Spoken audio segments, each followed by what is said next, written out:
क्योंकि टाइम बहुत थोड़ा बचा है, टारगेट बहुत ऊंचे है हमारे पास, ठीक है। रॉ मटेरियल हमारे यहाँ से ही लेके जाते थे, मतलब पूरे के पूरे चोर और निकम्मे लोग। तो यही इकोनॉमिक कंडीशन हम बोलते हैं इसको। अर्थव्यवस्था कैसे हिला दी उन्होंने। गांधी जी क्या बोल रहे थे बार बार, वो यही बोल रहे थे कि यार हम कॉपरेट नहीं करेंगे ब्रिटिशर्स के साथ, नहीं कॉपरेशन देना है इनको। हेलो एवरीवन, आई होप सब खुश होंगे, स्वस्थ होंगे, मस्त होंगे। मैं आप सबका एक बार फिर से स्वागत करती हूँ इन्फिनिटी लर्न में। I am your social science educator Kirti Berwal, और आई होप सब पढ़ाई कर रहे हो, सब ठीक से रिवीजन कर रहे हो, सब अपना जो भी बचा हुआ बैकलॉग उसको कवर कर रहे हो। आई होप सब लोग लगे पड़े हो काम पे, बस मेरी उम्मीद यही है आप लोगों से, क्योंकि टाइम बहुत थोड़ा बचा है, टारगेट बहुत ऊंचे है हमारे पास, ठीक है। किसी को टॉप करना है, कोई ऊंचा टारगेट उसका नहीं होता है जिसको 100 में से 100 लाने हैं। जो बच्चा पास भी होना चाहता है ना और वो नहीं हो पा रहा है, उसके लिए वो भी ऊंचा टारगेट है। तो what ever is your target, I am not saying कि इतना बेयर मिनिमम रखो, पर जो भी आपका टारगेट है वो टारगेट अचीव करो। और वो कैसे होगा, सिर्फ मेहनत से होगा अचीव। और वो मेहनत करने की आदत क्या करनी पड़ेगी, डालनी पड़ेगी हम लोगों को, राइट। तो हम शुरू करते हैं बच्चों, सबसे बेहतरीन, सबसे खूबसूरत चैप्टर हमारी हिस्ट्री का, इंडियन हिस्ट्री का, that is nationalism in India. देखो अब ये तो सबसे आसान चैप्टर है, चाहे किसी को लगे या ना लगे। अभी मैं बोल देती हूँ क्यों, क्योंकि हम अपने बारे में पढ़ रहे हैं, अपने सारे लीडर्स हैं, कोई यूरोप की बात नहीं हो रही है, कोई ऐसी कंट्रीज के नाम नहीं आ रहे हैं जो आपको याद नहीं होंगे। सबने सुनी आज़ादी की लड़ाई, सबने सुना है गांधी जी का नाम, फेमस लीडर्स का नाम। बस यही देखना है कि क्या चल रहा था, कैसे वो इस स्टेज पे आ गए कि उन्होंने फाइनली हमारे देश के लिए आज़ादी पाई। पर बच्चों, आज़ादी का वो जो स्ट्रगल है वो सिर्फ एक दिन की कहानी नहीं है, वो बहुत साल लगे इतने लोगों को एकजुट करना और एक नेशन में वो फीलिंग पैदा करना कि हम किसी ने गुलाम बनाए हुए हैं, हमें उनसे आज़ादी चाहिए। पर वो पावर तब तक इतनी ज़्यादा मजबूत हो चुकी होती है, इतना ज़्यादा सर चढ़ के बोलती है आपके कि आप कुछ कर नहीं सकते हो। वो इतना ऑप्रेस कर चुके हैं, ये नौबत आ चुकी है आप लोगों की कि अब आप अगर आज़ादी भी चाहते हो तो वो भी आपके लिए एक स्ट्रगल होगा, और अगर ऐसे ही गुलाम बन के रहे तो उस लाइफ में भी एक स्ट्रगल होगा। तो क्या होता है एट द एंड, हमें अपना स्ट्रगल चूज करना पड़ता है। तो हमारे जो इतने महान लीडर्स रहे हैं उन्होंने अपना स्ट्रगल चूज किया, क्या क्या उन्होंने हथियार अपनाए, ठीक है, कैसे कैसे उन्होंने आज़ादी पाई, ये हम इस चैप्टर में पढ़ेंगे। इस चैप्टर से एक सबसे बड़ी सीख जो आप लोग ले सकते हो कि हिम्मत नहीं हारनी है।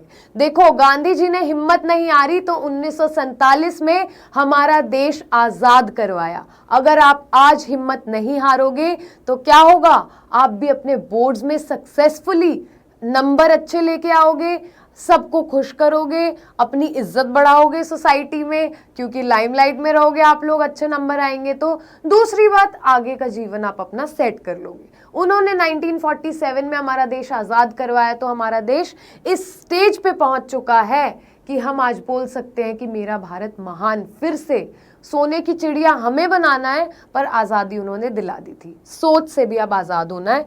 चैप्टर का कॉन्टेक्स्ट जान लेते हैं, जो कि हमारा सबसे फेवरेट काम है, क्योंकि उसके बिना क्या होता है, अधूरा अधूरा सा लगता है ना। देखो कॉन्टेक्स्ट क्यों मैं आप लोगों को बताती हूँ कि आपको एक बार ना पूरी पिक्चर ड्रॉ हो जाए कि यार करना क्या है। एक ट्रिप पे भी जब हम जाते हैं तो हम देखते हैं कि यार कितने दिन है हमारे पास, उसमें क्या क्या हमें करना है, कहाँ कहाँ जाना है, ठीक है।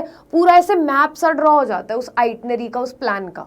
तो सेम चैप्टर के साथ एक जर्नी है, ट्रैवल कर रहे हैं 1 घंटा 1.5 घंटा साथ में, तो एक बार फटाक से जान लेते हैं कि पढ़ क्या रहे हैं, और ऊपर से आपको क्रिस्पली पूरा चैप्टर ऐसे ध्यान आ जाएगा कि अच्छा इसके बारे में हम पढ़ रहे हैं। मॉडर्न नेशनलिज्म की हम बात पिछले चैप्टर में करके आए हैं। हम सबको पता है यूरोप में हमने कई तरह के देशों को आज़ाद करा दिया था। हमने नहीं, मतलब उस स्टोरी में हमने पढ़ा कि क्या विचारधारा थी, ठीक है, कैसे फट्टे चक दिए ब्रिटिशर्स के, यार ये भी पढ़ लेंगे हम यहाँ पे।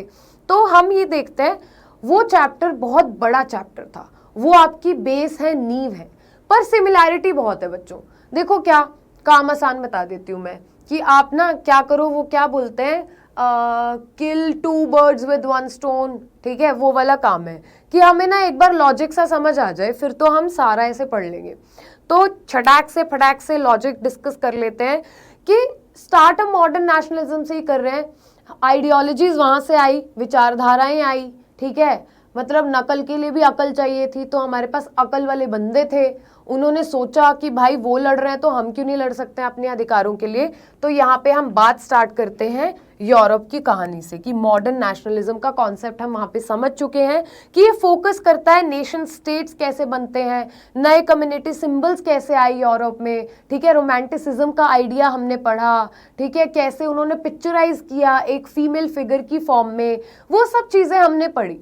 तो ऐसे ही हमारे पास भी आई ये चीज़ें, भारत माता का सिंबल हो, ठीक है, हमारा फ्लैग हो, तो ये चीज़ें, नेशनल फ्लैग से क्या फीलिंग आती है, भारत माता की इस पेंटिंग से क्या फीलिंग आई, वंदे मातरम बोलते हैं तो क्या फीलिंग आई, तो क्या कैसे एक नेशन स्टेट बनाया हमने अपने भारत को, ठीक है। वैसे ही हम पढ़ेंगे जैसे यूरोप की कंट्रीज बनी, ये सिंबल्स कैसे आए, प्रोटेस्ट करने के तरीके, हथियार, ठीक है। कोई मतलब अपने माँ बाप को थोड़ा सा इमोशनली बुली करके चीजें निकलवा लेता है, कोई लड़के खाना नहीं खाऊंगा, पूरी झगड़म जाए, चिल्लम चपाटी हो रही है, और फिर एंड पे क्या होता है, माँ बाप ही घुटने टेक देते हैं कि ले भाई नलायक, तू ले ले, तेरे को चाहिए आईपैड तो।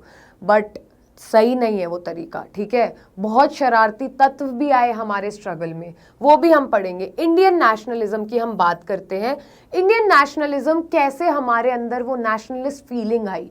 कुछ लोगों के लिए वो एंटी कॉलोनियल फीलिंग थी। कॉलोनियलिज्म का मतलब क्या है कि हमारा देश गुलाम था, कॉलोनी बनाई हुई थी। किसकी कॉलोनी बनी हुई थी? ब्रिटिशर्स ने अपनी कॉलोनी बना ली थी, ठीक है। बोलते हैं ना कि ये कॉलोनी में ये बच्चा रहता है, ये कॉलोनी में, वो भी यही करते थे कि ये जो इंडिया है ये हमारी कॉलोनी है, इसमें हमारे गुलाम पड़े हुए हैं। वो ऐसा ही ट्रीटमेंट देते थे। ये चैप्टर पढ़ते पढ़ते आप लोगों का खून खौल जाना चाहिए कि भाई मैं ले आऊंगा हीरा अपना वापस ब्रिटेन से। जाकिर खान बोलते, सही बोलते हैं वो। Emphasizing unity through shared operation, बहुत लोग ऑपरेस हुए, ठीक है। तो बहुत लोगों को जब इकट्ठे दबाया जाता है ना, मतलब सबके साथ अत्याचार हो रहा है, तो वो बड़ी जल्दी वाइब कर जाते हैं, ठीक है। आपके साथ भी कोई कॉमन वो एनिमी होगा ना आप लोगों का, बड़ी जल्दी वाइब कर जाओगे कि हाँ यार ये तो है ही ऐसी, ये तो है ही ऐसा, तो वो दोनों उसके दुश्मन दोस्त बन जाते हैं। तो वैसा ही हुआ, ब्रिटिशर्स के दुश्मन बहुत सारे लोग थे, तो वो बहुत जल्दी दोस्त बन गए। तो ये फीलिंग थी उससे नेशनलिज्म की, भाई हाँ तू भी मेरा भाई इंडियन। जैसे फॉरेन में भी मिल जाते हैं ना, तो देख के इंडियन को वाह वाह वाह हमारा भाई, यहाँ पे क्या पता ऐसे कट मर रहे हो, जल रहे हो एक दूसरे को देख के कि can't see you bro. Congress और गांधी जी, देखो Congress as an organisation, as a political party, कुछ भी लगा लो, कांग्रेस का बहुत बड़ा रोल रहा है। ये कांग्रेस, हम उसकी बात कर रहे हैं जो हमारे पास क्या थी, आज़ादी से पहले जो कांग्रेस फॉर्म हुई, उसका क्या फंक्शन था, गांधी जी ने कैसे अपना रोल अदा किया। यहाँ पे हाईलाइट करते हैं efforts to unite diverse groups. देखो बच्चों, आजकल एक परिवार को जोड़ के रखने का मतलब वो नहीं हो पाता लोगों से। गांधी जी ने पूरा देश एक कर दिया था कि बैंड बजा देंगे तुम लोगों की, भाग जाओ हमारे देश से, ठीक है। ताज ऐसे उछाल दिए ब्रिटिशर्स के। तो ये कॉमन नेशनल मूवमेंट के अंदर एक धागे में सबको कैसे पिरोया, ये हम इस चैप्टर में पढ़ेंगे। बात बड़ी बेसिक है अगर आपको लॉजिक समझ आ जाता है। हिस्टोरिकल फोकस रहेगा कि रोल क्या है कांग्रेस और अलग अलग सोशल ग्रुप्स का नेशनलिस्ट मूवमेंट में। बहुत तरह के सोशल ग्रुप्स आए बने, ठीक है, तो उनका क्या रोल रहा, उन्होंने कैसे फ्रीडम दिलाने में इस पूरे स्ट्रगल में अपना रोल प्ले किया, ये हमें इस चैप्टर में पढ़ना है। और फिर फाइनली इस नेशनलिज्म का इम्पैक्ट क्या है, इवन आज भी जो देखने को मिलता है। वंदे मातरम से जो फीलिंग आती है कि मेरा देश, वंदे मातरम, भारत माता की जय, और पता नहीं लगता है क्या कर देंगे, परेड देखने जाते हैं लोग एंड एवरीथिंग। तो वो क्यों आई, कहाँ से पनपे वो जज्बात हमारे अंदर। हालात बदल गए मगर जज्बात नहीं बदले हैं आज भी। Explores how nationalism reshaped identity and community boundaries, कि नेशनलिज्म ने कैसे हमारी आइडेंटिटी को दोबारा से शेप किया। हम कोई लूजर्स नहीं थे भाई, वो क्या हरकतें करते थे कि लूजर्स हैं इंडियंस, तो इनको तो कुछ नहीं पता, इनको तो कुछ नहीं आता जाता, ये तो अनपढ़ है। उनको दिखाया ना, जब उनकी गेम बजा दी तो टाई टाई फिश करके भेज दिया। और कम्युनिटी बाउंड्रीज कैसे बनी, ये सब हम इस चैप्टर में पढ़ने वाले हैं। तो आओ शुरू करते हैं, चलते हैं कहानी की ओर, ठीक है। बड़ा ड्रामेटिक हो जाता है कभी कभी, पर चैप्टर ही ऐसा है ना यार, जज्बातों से भरा हुआ चैप्टर है। फिर बिना इमोशन के तो मज़ा नहीं आएगा। ऐसे भारत को आज़ादी दिलाई है, स्ट्रगल किया है, तो थोड़ा तो बनता है इमोशनल होना इसमें। तो कहानी जो हमारी शुरू होती है ना, वो हम एक बार देखते हैं कि क्या मसला है। ठीक है, ये पिक्चर देख लो पहले। बड़ी मेहनत की है भाई मैंने सुंदर सुंदर पिक्चर्स ढूंढ के लाने की, ताकि आप लोगों की पिक्टोरियल मेमोरी तेज हो। ठीक है, मेरी एक वीडियो भी है, वो भी देख लेना कि कैसे साइंटिफिक टेक्निक्स यूज करते हैं पढ़ने की, कम दाम में ज्यादा बढ़िया चीज मिलना। समझ रहे हो तुम लोग, मतलब कम एफर्ट में ज्यादा रिजल्ट्स लाना। तो फर्स्ट वर्ल्ड वॉर की हमारी ये कहानी है। फर्स्ट वर्ल्ड वॉर हुआ, अब गलती थी ब्रिटिशर्स की, अपना खामियाजा भैया खुद भुगत लो। पर ब्रिटिशर्स को क्या रियलाइज हुआ कि भाई हम अपनी लड़ाई तो खुद लड़ नहीं पाएंगे, लोग तो हमें चाहिए। तो बंदे भर लिए उन्होंने गाड़ियों में, ले गए लड़ाई करने। गाड़ियों में नहीं, मतलब इंडियंस को यूज किया, बेसिकली एक्सप्लॉइट किया। तो जो वर्ल्ड वॉर की लड़ाई थी वो किन नेशंस के बीच में हुई, पहले तो आप लोग ये कमेंट कर दो। ठीक है, तो हुआ क्या, वर्ल्ड वॉर की जो वर्ल्ड वॉर हो रहा था, वर्ल्ड वॉर की लड़ाई, वाओ। तो फर्स्ट वर्ल्ड वॉर जो था वो ब्रिटेन लड़ रहा था along with other powers, other allies, दूसरी कंट्रीज के साथ मिलके against some set of countries, right. तो अब उन कंट्रीज में आपस में बॉन्डिंग थी कि चलो भाई आपस में हम लड़ेंगे उनके अगेंस्ट, मिलके लड़ेंगे उनके अगेंस्ट, आपस में नहीं। तो हमारा कोई रोल था नहीं यहाँ पे। भावनाएं समझना, पूरा टॉपिक क्लियर हो जाएगा ऐसे जटाक से। 1/3 of the chapter in 1 slide, I am telling you guys. तो क्या हुआ, उन्होंने कर दिया हमें भरना शुरू अपनी आर्मी में। हमारे लोग बोले कि भाई हम पागल हैं कि हम तुम्हारे लिए लड़ने जाएंगे, we are not going to fight for you. ये बात उनको अच्छी नहीं लगी, क्योंकि क्या, ना सुनना तो किसी को पसंद नहीं है। हमारे वालों ने बोला नो, तो नो पे हो गई लड़ाई। कैसे लड़ाई हुई, क्या प्रॉब्लम्स थी, क्या कंडीशंस थी, वो हम पढ़ते हैं। फिर हमारे पास आती है खिलाफत मूवमेंट। खिलाफत मूवमेंट में गांधी जी को याद आया, याद नहीं, एहसास हुआ कि मुस्लिम कम्युनिटी जो है, मुस्लिम्स को भी हमें मूवमेंट का पार्ट बनाना ज़रूरी है, लार्जर मूवमेंट का। अब इस कम्युनिटी की सपोर्ट हम कैसे गेन कर पाएंगे, वो हम पढ़ेंगे खिलाफत मूवमेंट में। He is a very popular figure of history. ये बताइए आप कौन है ये। ठीक है, तो बड़े ही जज्बाती हो जाएंगे लोग काफ़ी तरह के इमोशंस के साथ, बट मेरे को जानना है कि आप लोगों को ये पता है कि नहीं। He was a very popular Muslim leader उस टाइम के, जिनका साथ गांधी जी ने पाया। क्यों पाया, कैसे पाया, वो हम खिलाफत मूवमेंट में पढ़ेंगे। आगे देखो, गांधी जी लोगों को एकत्रित कर लेते हैं। इसमें आप कुछ महिलाओं की भी तस्वीर देखेंगे। You can see a lot of ladies, बहुत सारे लोग बैठे हैं, और मेनली कॉटन के कपड़ों में आपको लोग दिखेंगे। और क्या, गांधी जी खुद धोती में हैं, खादी की। ठीक है, तो ब्रेन ग्लिच हो जाता है थोड़ा बहुत कभी कभी। तो ये वो मूवमेंट लीड कर रहे हैं। नॉन कॉपरेशन हमारी ये मूवमेंट थी कि हम किसी भी चीज़ में कॉपरेट नहीं करेंगे।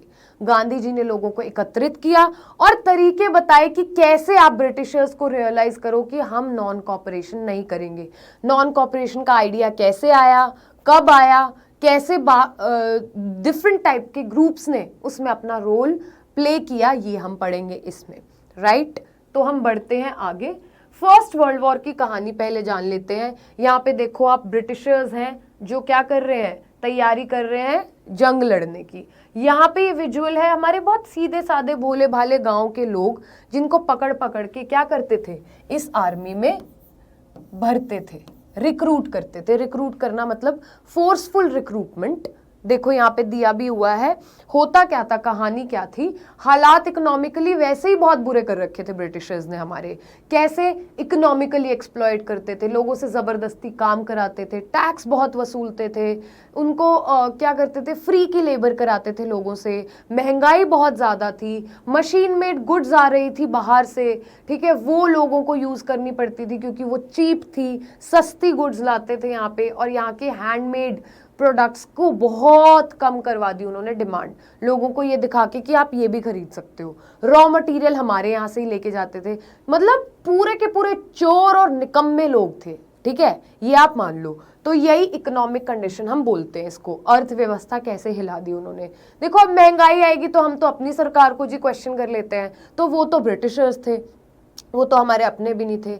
क्या पॉलिटिकल चेंजेस आए इस सिनेरियो की वजह से, उसकी वजह से भी लोग ट्रिगर हो गए, ठीक है। यहाँ पे वो रूल कर रहे हैं, हमारे लोगों के साथ तो न्याय कर नहीं पा रहे हैं। फिर उसके बाद क्या कर रहे हैं, डिफेंस पे एक्सपेंडिचर, एक तो हालात बिगाड़ दिए आपने, हमारे पॉलिटिकल हालात भी बिगाड़ दिए और इकोनॉमिकल भी बिगाड़ दिए। डिफेंस पे इतना एक्सपेंडिचर लगेगा, ऑफ कोर्स जब हमारी कंट्री भी एक फॉरेन कंट्री, एनिमी कंट्री के साथ वॉर पे जाती है, तो हमारे यहाँ ही महंगाई इतनी बढ़ जाती है, क्योंकि वॉर पे भी एक्सपेंडिचर होता है, खर्चा, देश का पैसा कहाँ लगेगा, वो डाइवर्ट हो जाता है, ठीक है। तो इंक्रीज कर दिया इन्होंने डिफेंस एक्सपेंडिचर, उससे क्या हुआ, वॉर लोन्स लेने पड़े इनको, हायर टैक्सेस लेने लगे, ठीक है। रेवेन्यू बहुत लाना था इनको, टैक्स डबल कर दिया ऑलमोस्ट, राइज कर दिए, मतलब प्राइस राइज करने लगे, ऑलमोस्ट डबल हो गए प्राइजेस 1913 टू 1918। एक पिक्चर ड्रॉ करके देखो, मतलब लोगों में गुस्सा क्यों नहीं होगा, लाजमी है गुस्सा।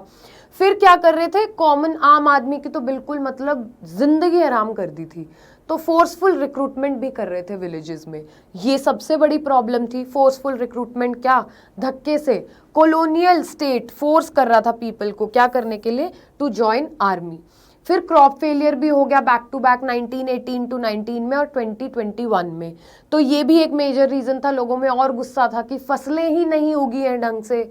फिर बहुत सारी डिसीजेज आ गई, इन्फ्लुएंजा एपिडेमिक हुआ, बहुत सारे लोग मर गए, मतलब लिटरली 12-13 लाख लोग मर गए। तो लोगों में उस चीज़ का भी गुस्सा था कि हमारी हेल्थ खराब है, हमारा इकोनॉमिक कंडीशन खराब है, हमारा तो ज़िंदगी बर्बाद कर दिया है, ये वाला हाल हो गया था। तो कोई रिलीफ नहीं मिला वॉर के बाद भी, इनको इतनी शर्म नहीं आई, they did not even think कि भोले भाले लोग बेचारे, ये इनको गुलाम बना दिया एक तो तुमने, ठीक है, ऊपर से इतना सता रहे हो, ऊपर से इनकी इकोनॉमी गिरा दी, ऊपर से इनके पॉलिटिकल राइट्स छीन लिए, वो हालात खराब है, इलेक्शंस ठीक नहीं हो रहे हैं। तो ये सब बहुत गुस्से का माहौल हो गया, और क्या हुआ, ब्रिटिशर्स के अगेंस्ट डिसकंटेंटमेंट लोगों में बढ़ती गई। वो नाराज तो थे ही और नाराजगी बढ़ाते गए ये लोग, खुद के पैर पे खुद कुल्हाड़ी मारते जाएंगे, देखते रहना, back to back back to back back to back, और एलिमिनेट हो जाएंगे बिल्कुल बिग बॉस के घर से, ठीक है, वो वाली हालत हो जाएगी। तो दिस वाज द सिनेरियो जहां पे क्या था, ये सब चल रहा था। अब हमारी स्टोरी में होती है किसकी एंट्री, हमारे हीरो की एंट्री। देख लो, गांधी जी हीरो ही लग रहे हैं, आप पहचान भी नहीं पाओगे कि ये भी गांधी जी थे, because the Gandhi that we have seen all our lives, वो हमने ऐसे देखे हैं गांधी जी, खादी के कपड़ों में, चरखा, वो सूतते हुए कपड़ा, ठीक है। तो क्या ये थे यंग गांधी जी। तो स्टोरी थोड़ी सुन लेते हैं गांधी जी की पहले, जिन लोगों को नहीं पता महात्मा गांधी के बारे में हम यहाँ पढ़ रहे हैं। तो हुआ क्या, महात्मा गांधी जी ने क्या किया, ये साउथ अफ्रीका में थे, वहाँ पे भी बहुत डिस्क्रिमिनेशन हो रहा था, ऊपर से पढ़ रहे थे लॉ की डिग्री, तो राइट्स का तो इन्हें वैसे ही पता था, पढ़े लिखे लोग, उनके साथ डिस्क्रिमिनेशन कर रहे हैं। वहाँ पे भी ब्रिटिशर्स का राज था। क्या करते थे, ट्रेन्स में उतार देते थे लोगों को, मतलब उस बुगी में जिसमें इनका वो है कि हमें ही चढ़ना है, क्लासेस सिस्टम, बाकियों को सोचते थे ये तो मतलब बने ही नहीं है, सेम स्किन हड्डी के। ह्यूमन राइट्स का कोई कॉन्सेप्ट नहीं था ब्रिटिशर्स को। आज जो दुनिया लड़ रही है ना, ये अंग्रेज इतनी वो बनते हैं अपने आप में, दे लिटरली एक्सप्लॉइटेड अस। अब ये नहीं है कि जाके तुम लोग दुश्मनी निकालने लगो, लंदन में लोगों को मारने लगो, वो उनके इंसेस्टर्स थे जिन्होंने ये किया। But what we are talking about, सोच जैसी थी। तो गांधी जी को इस सोच से बड़ी प्रॉब्लम हुई। क्यों भाई, हम नहीं खाते हैं, हमें वही डाइजेस्टिव सिस्टम मिला है, रिप्रोडक्टिव सिस्टम मिला है, सोचने की क्षमता मिली है, हम तो जानवर है नहीं, तो why are you treating us like animals. उनको गुस्सा आया, तो साउथ अफ्रीका में ही उन्होंने लड़ाई शुरू कर दी थी। तो वो उन्होंने देखा कि भाई यहाँ ये हाल है, तो मेरे देश के लोगों को कितना कुचल रहे हैं ये। तो 1915 में गांधी जी ने एंट्री मारी पिक्चर में, आ गए अपने देश वापस, घर वापसी कर ली उन्होंने, अपने इंडिया आ गए वो, ठीक है। It is not any other thing that you are thinking right now. South Africa में आ गए वो। उन्होंने क्या किया, he introduced the idea of satyagraha. सच्चा मतलब इंसान बन के रहना है हमें, और हमें मार पिटाई कुटाई नहीं करनी है। तो ट्रूथ एंड नॉन वायलेंस के उन्होंने 2 वेपन्स निकाले कि हमें लड़ना है, बहुत पीसफुली लड़ना है पहली बात तो, और सच के बेसिस पे लड़ेंगे, हम झूठ की बुनियाद पे नहीं कभी जीत पाएंगे। ये उनका फर्म बिलीफ था और इतने नेक विचार थे तो उन्हें बहुत यकीन भी था अपने जहन में कि मैं पूरे इंडिया को इकट्ठा कर लूंगा, जो कि उन्होंने करके भी दिखाया। तो सत्याग्रह का टॉपिक यही है कि सत्याग्रह से चीजें हम करेंगे। सत्याग्रह में 2 बड़े वेपन्स थे, ट्रूथ एंड नॉन वायलेंस। 1915 में हमारे हीरो, हमारे फादर ऑफ द नेशन की एंट्री होती है, ठीक है। ये डेट आपको याद रखनी है। वर्ल्ड वॉर की डेट याद रखनी है, 1914 से 1918, 1914 to 1918 we fought the war. फिर गांधी जी आए, फिर उन्होंने क्या किया कि गांधी जी ने 3 सत्याग्रह, सबसे इंपॉर्टेंट है, का कह रहे हैं 3 सत्याग्रह। अब का भी लॉजिक बताती हूँ। CKA इज द निमोनिक, जो आपको याद रखना है वो यहां पे लिख देती हूं मैं। का कह रहे हो, क्या करना है, थोड़ा जो आदमी ना जिसको इतनी इंफॉर्मेशन नहीं होती तो वो पूछता है कि भाई का कह रहे हो, का करना है, कैसे करना है, का करें अब। तो का जवाब ये है, चंपारण, खेड़ा और अहमदाबाद सत्याग्रह। उन्होंने सेवरल सत्याग्रह मूवमेंट्स ऑर्गेनाइज की। ये 3 सबसे इंपॉर्टेंट सत्याग्रह थे। चंपारण 1917, खेड़ा 1917 फिर से, और अहमदाबाद 1918, ठीक है। तो चंपारण सत्याग्रह वो क्या था, उन्होंने पेजेंट्स को सपोर्ट किया, किसके खिलाफ, इंडिगो प्लांटेशन सिस्टम में जो उनसे अत्याचार करते थे उन पे अंग्रेज, उसके खिलाफ उन्होंने सपोर्ट किया। ये पेजेंट्स की सपोर्ट में था। फिर खेड़ा जो जगह है, ये चंपारण, खेड़ा, अहमदाबाद, तीनों ऑफ कोर्स प्लेसेस के नाम है। खेड़ा में क्या किया उन्होंने, यहाँ पे पेजेंट्स किससे अफेक्टेड थे, यहाँ पहले तो इंडिगो प्लांटेशन जो नील की खेती होती है वहां पे उनका एक्सप्लॉयटेशन चल रहा था, उनको सपोर्ट करके आए। फिर खेड़ा में क्या हुआ, क्रॉप फेलियर हो रहा था, प्लैग भी आया हुआ था, तो लोगों ने बोला भाई इतना लैंड रेवेन्यू हम नहीं दे सकते हैं, ब्रिटिशर्स मानने को तैयार नहीं। तो गांधी जी ने एंट्री ली, बोला कि चलो मैं समझाता हूं, तो वहां पे उन्होंने सत्याग्रह किया। फिर अहमदाबाद में मिल वर्कर्स, कॉटन मिल वर्कर्स को उन्होंने सपोर्ट किया क्योंकि वो बेटर वेजेस और वर्किंग कंडीशंस मान रहे थे। यू वॉन्ट बिलीव, इस स्ट्राइक में जो मिल वर्कर की खुद की बेटी थी उन्होंने गांधी जी का साथ दिया। तो सोचो लोगों में कितनी ईमानदारी और कितने सच्चे जज्बात थे उस टाइम पे। तो क्या किया गांधी जी ने, किसका, ट्रूथ और नॉन वायलेंस का सहारा लिया। जब सोच इतनी नेक थी तो एक एक करके लोग जुड़ते गए। तो सबसे पहली 3 जो उन्होंने सत्याग्रह की लड़ाई लड़ी, जिन मूवमेंट्स में वो साथ दिया, वो का था, CKA, चंपारण, खेड़ा एंड अहमदाबाद, 1917 फिर से, और फिर 1918। आई डोंट थिंक सो इसके बाद आप लोग ये भूलोगे। तो उन्होंने क्या बोला कि किसी के साथ भी कुछ नहीं अन्याय करने दूंगा मैं। Champaran, Kheda and Ahmedabad. Champaran was for indigo plantation workers, Kheda किसके लिए था, क्रॉप फेलियर हो रही थी वहां पे और उसकी वजह से लोग लैंड रेवेन्यू नहीं दे पा रहे थे, तो वो कम कराने की बात हुई। अहमदाबाद में बेटर वेजेस और वर्किंग कंडीशंस फैक्ट्री वर्कर्स की, कॉटन और इंडिगो सबसे मेजर प्लांटेशंस थी। तो इससे भी आप याद रख सकते हो, ठीक है। This was the idea of Satyagraha. ये देख भी सकते हो गांधी जी पहले कितने मॉडर्न थे। फिर उन्होंने मेड इन इंडिया वाला कॉन्सेप्ट लेके आए। मेड इन इंडिया आज भी वो सोच वहां से चल रही है। बहुत सारी चीजें हम मॉडर्न टाइम्स में इम्प्लीमेंट करते हैं पर वो रीजंस अलग होते हैं। आज मेड इन इंडिया को अडॉप्ट करने का रीजन अलग है, उस टाइम पे अलग था। तो बात एक ही है। यहाँ पे फिर लोग एकत्रित हुए, ऐसे वो घूम घूम के लोगों के साथ क्या करते थे, सपोर्ट करते थे, समझते थे, लड़ते थे। आगे चलते हैं बच्चों, हमारी मूवी थोड़ा आगे बढ़ चुकी है, आज़ादी की जो चल रही है। ये थोड़ा सा मैं आपको दिखाना चाहूंगी कि क्या हो रहा है। यहाँ पे रौलत एक्ट की बात करी गई है। कुछ मत पढ़ो स्लाइड में, सिर्फ ये पिक्चर्स देखो कि लोग भाग रहे हैं, एक औरत चिल्ला रही है, पीछे कुछ सिख लोग हैं, यहाँ पे भी लोग भाग रहे हैं, बच्चे नीचे कुचले गए हैं। और ये क्रूरता भरी अंग्रेज सरकार, ब्रिटिशर्स, वो फायरिंग कर रहे हैं लोगों पे। क्या हुआ, ये एक रौलत एक्ट लेके आए। रौलत एक्ट का सबसे बड़ा प्रिंसिपल था डिटेंशन विदाउट ट्रायल। अब क्या हुआ कि ब्रिटिशर्स क्या करते थे, जेल में भरते थे लोगों को जो उनके खिलाफ लड़ते थे। तो 1919 में रौलत एक्ट आया उसमें उन्होंने ये निकाला रूल कि कोई किसी को जो पॉलिटिकल प्रिजनर्स होंगे, कैदी, उनको सुनवाई का हक नहीं मिलेगा, उनको डिटेन कर दिया जाएगा, जेल में डाल दिया जाएगा बिना ट्रायल के। ट्रायल मतलब जहां पे जज आपकी सुनवाई करता है। तो गुस्सा आया कि नॉन वायलेंट प्रोटेस्ट स्टार्ट करते हैं इसके अगेंस्ट। गांधी जी ने बोला कि भाई ये तो बहुत गलत है मल्टीपल लेवल्स पे। तो 1919 में रौलत सत्याग्रह इसके अगेंस्ट स्टार्ट करने की सोची। Of course protest non violent था क्योंकि प्रिंसिपल नॉन वायलेंस का ही है, और जहां पे नॉन वायलेंस वायलेंस में कन्वर्ट होती जाएगी वहां पे आप स्टोरी में देखोगे कि गांधी जी बोलेंगे कि स्टॉप, यहीं पे रुक जाओ, नो मतलब नो। तो रौलत एक्ट के अगेंस्ट आए। अब क्या हुआ, हड़ताल डिसाइड की गई 6 अप्रैल 1919 में। रैलीज हुई, स्ट्राइक्स हुई, शॉप्स बंद कर दी लोगों ने। ब्रिटिशर्स ने उनको और दबाने की कोशिश की।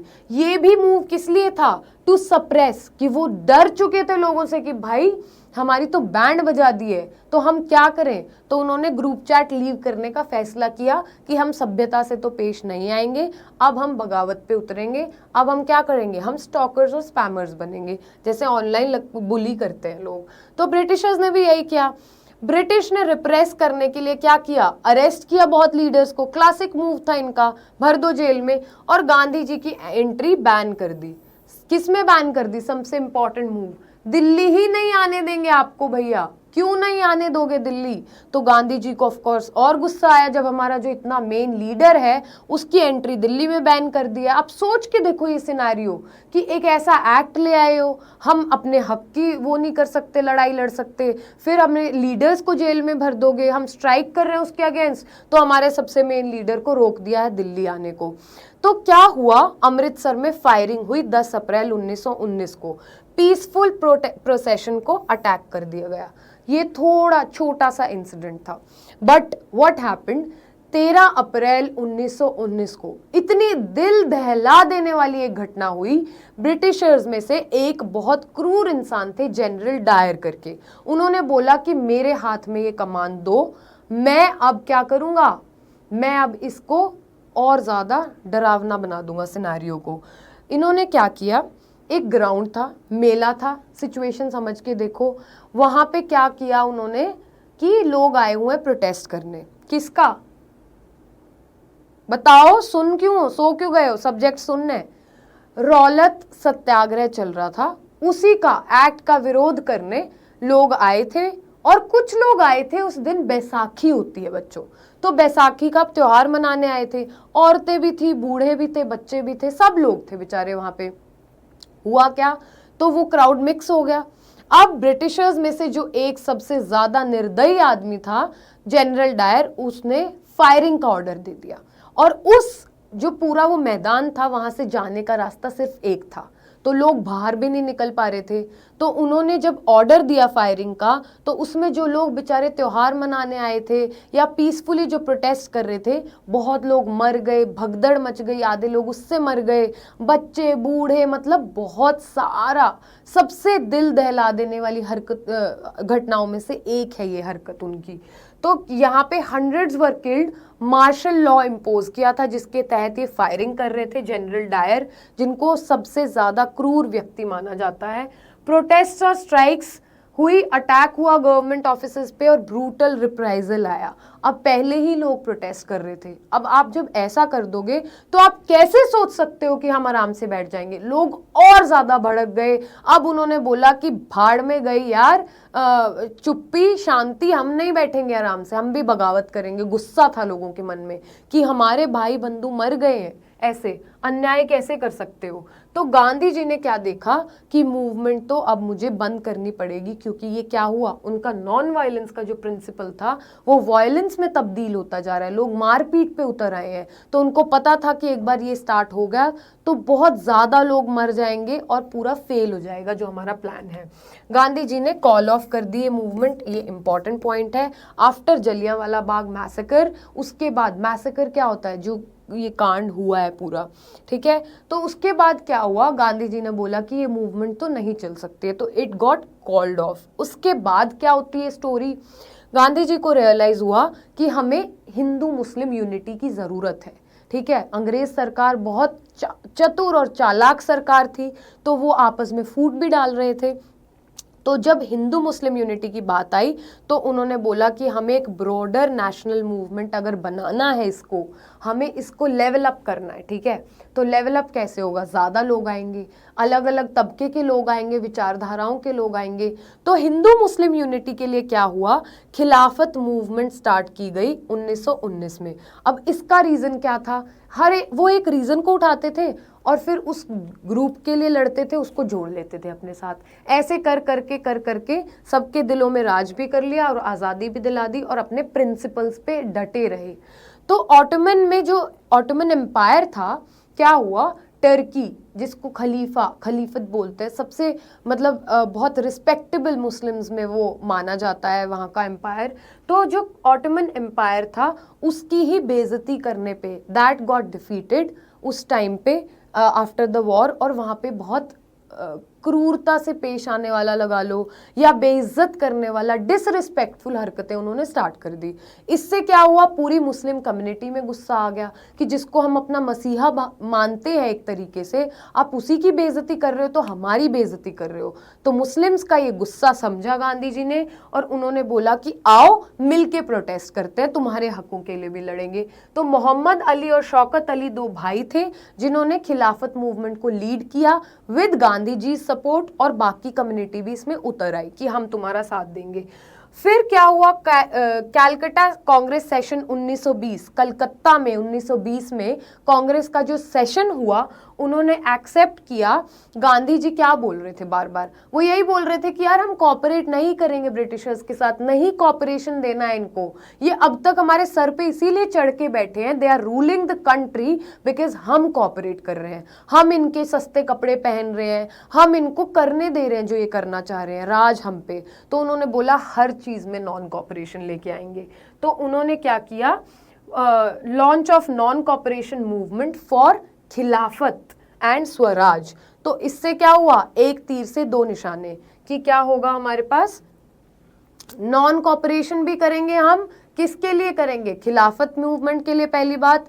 दूसरी बात स्वराज। अब उनको रियलाइज हो चुका था कि लेवल अप करना है, तो किस लिए करना है? स्वराज चाहिए। अब हमें खुद का राज चाहिए। हम छोटे मोटे आपकी लड़ाइयाँ नहीं लड़ रहे हैं कि इसके साथ अन्याय मत करो, टैक्स कम कर दो। तो जब बड़ी लड़ाई की बात आई तो गांधी जी ने बोला कि नॉन कॉपरेशन को लेके आना बहुत ज़रूरी है। अपनी एक बुक है उनकी, हिंद स्वराज करके, बच्चों 1909 में लिखी थी। तो गांधी जी ने उसमें लिखा है कि ब्रिटिश रूल इसीलिए इंडिया में सरवाइव कर पा रहा है क्योंकि हम इन कीड़ों को पनपने दे रहे हैं।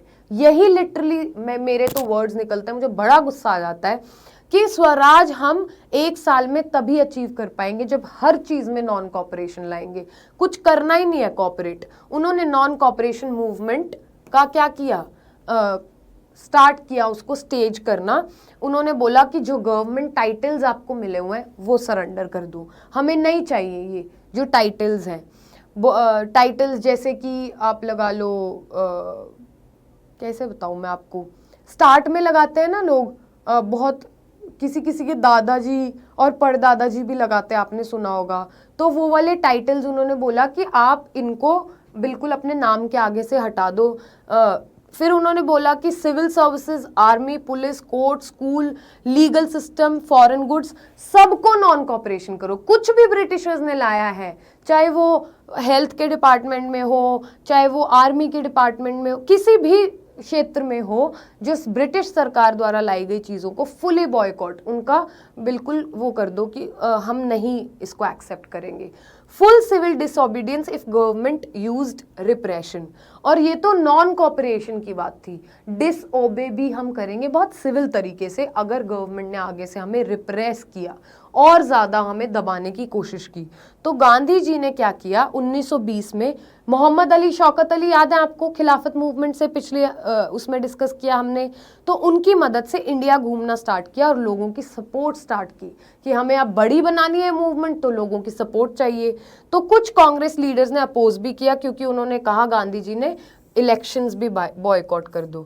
ये बहुत इंपॉर्टेंट पॉइंट बन जाता है क्योंकि इससे कांग्रेस में दरार भी आई थी, दो ग्रुप्स बट गए थे कांग्रेस में ही उस टाइम पे, क्योंकि उन्होंने बोला कि हम इलेक्शन में पार्टिसिपेट करेंगे, हम वहां पे जाके इनकी गेम बजाएंगे, देखेंगे कि ये कर क्या रहे हैं। कुछ लोग बोलते कि नहीं यार, हमें तो बॉयकॉट करना है तो पूरी तरीके से करना है। तो ये एक आइडियोलॉजिकल डिफरेंस आ गया था। कुछ लोगों को डर था कि नॉन वायलेंस तो होगा ही होगा अगर इतने बड़े लेवल पे लड़ाई करोगे आप। फिर क्या हुआ, डिबेट हुई, कॉम्प्रोमाइजेस हुए। नागपुर सेशन में finally December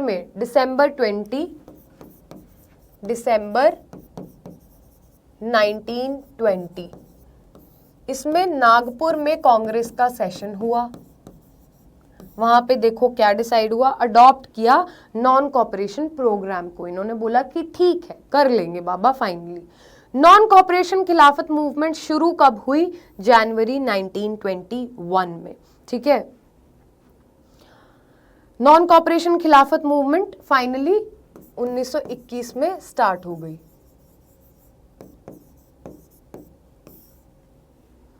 different social groups joined in each part interpreting Swaraj in their own way.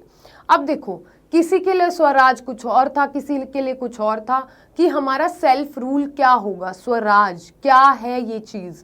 तो अलग अलग तरीके के लोग, औरतों के लिए कुछ और, ठीक है, कास्ट के लेवल पे बात करें तो वो ऑप्रेस थे किसी और तरीके से, उनके लिए कुछ और, किसानों के लिए कुछ और मतलब था, पढ़े लिखे लोगों के लिए कुछ और मतलब था।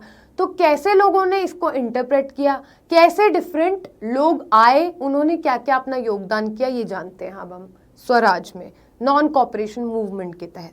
राइट, यहाँ हम बात करते हैं कि नॉन कॉपरेशन मूवमेंट कैसे कैसे हो रही थी, किन किन इलाकों में हो रही थी, लोग क्या कर रहे थे। ठीक है, तो अगर हम नॉन कॉपरेशन मूवमेंट की टाउन्स में बात करें तो नॉन कॉपरेशन मूवमेंट कैसे टाउन्स में लोग कैसे कह रहे थे कि ना जी हम तो कॉपरेट अब नहीं करेंगे आपके साथ।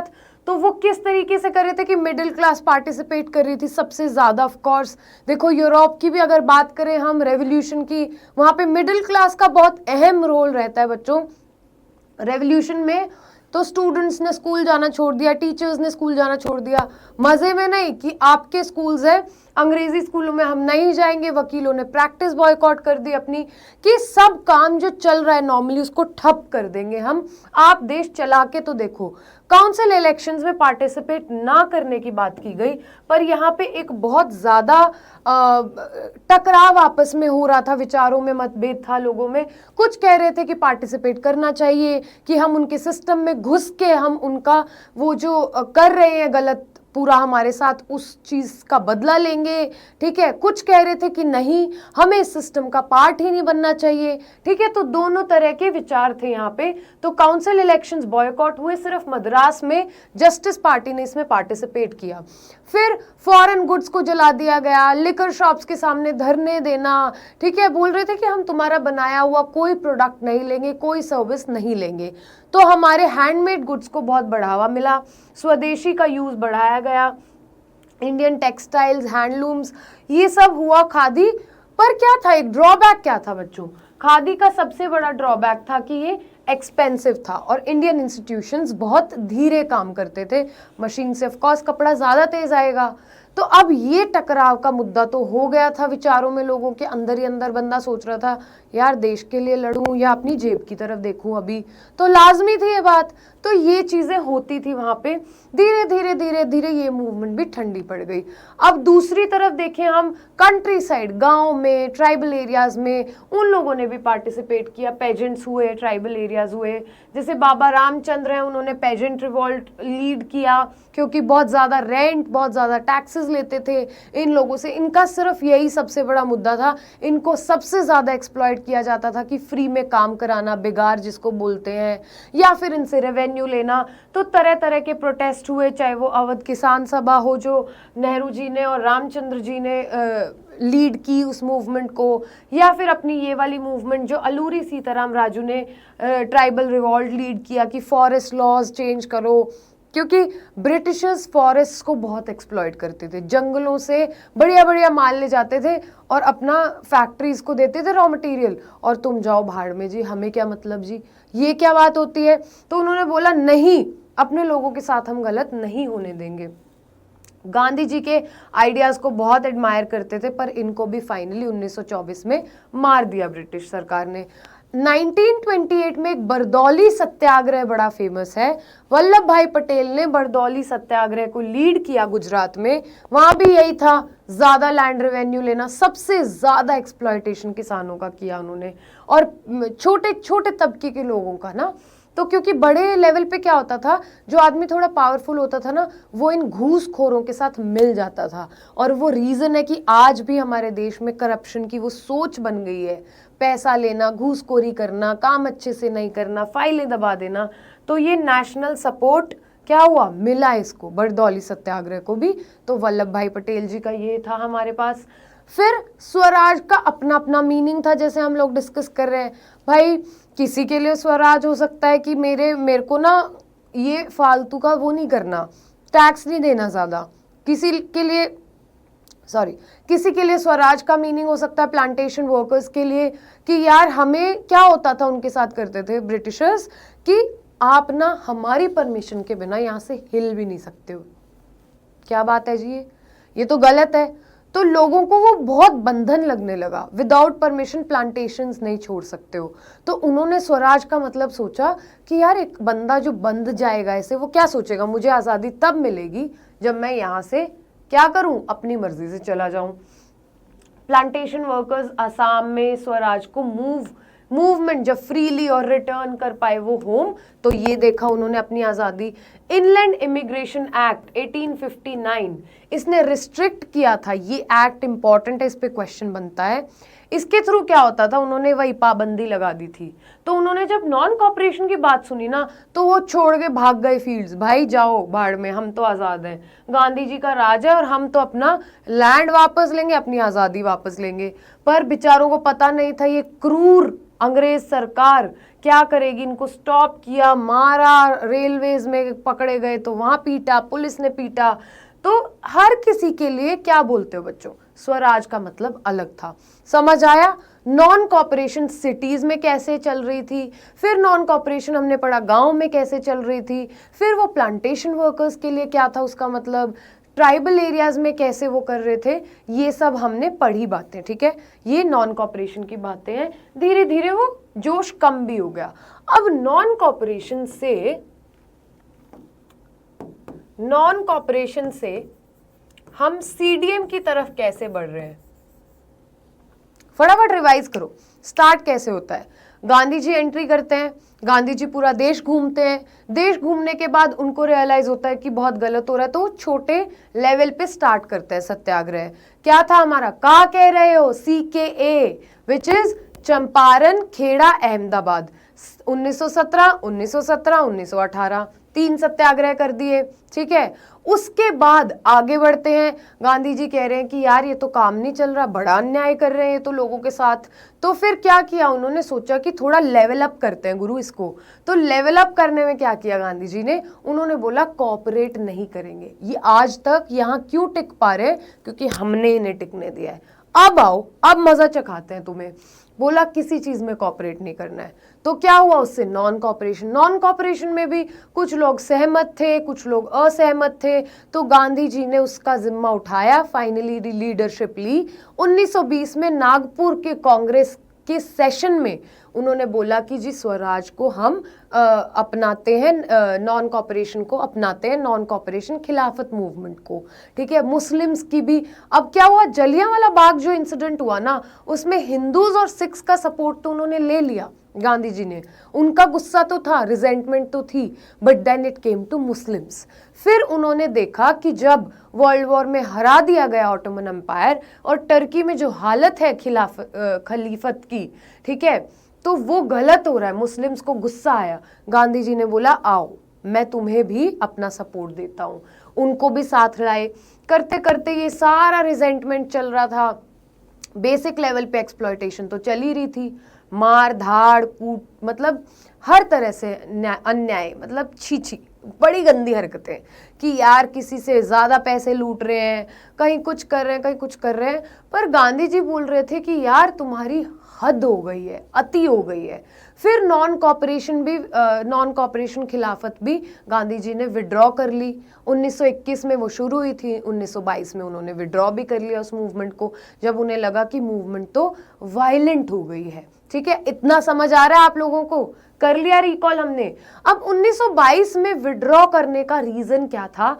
एक एपिसोड हुआ एक गांव में, इसको बोलते हैं चौरा चौरी इंसिडेंट। ठीक है, फरवरी की बात है, चौरा चौरी होता है। गांधी जी को रियलाइज होता है कि लोग अभी भी प्रिपेयर्ड नहीं है ढंग से ऑर्गेनाइज होके रिवॉल्ट करने के लिए। चौरा चौरी इंसिडेंट, ये याद रखना है, छोरा छोरी नहीं, चौरा चौरी है, उससे भी याद रख लोगे। 1922, ठीक है।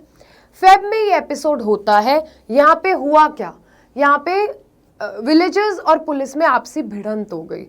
तो उसमें क्या हुआ, उन्होंने पुलिस स्टेशन को जला दिया। पुलिस स्टेशन को जला दिया मतलब हमारे गर्दन पे पैर रख दोगे आप लोग, हमसे नीचे होते हुए भी। तो अंग्रेज सरकार को ये चैलेंज लगी बात, उन्होंने वापस से उन पे अटैक कर दिया।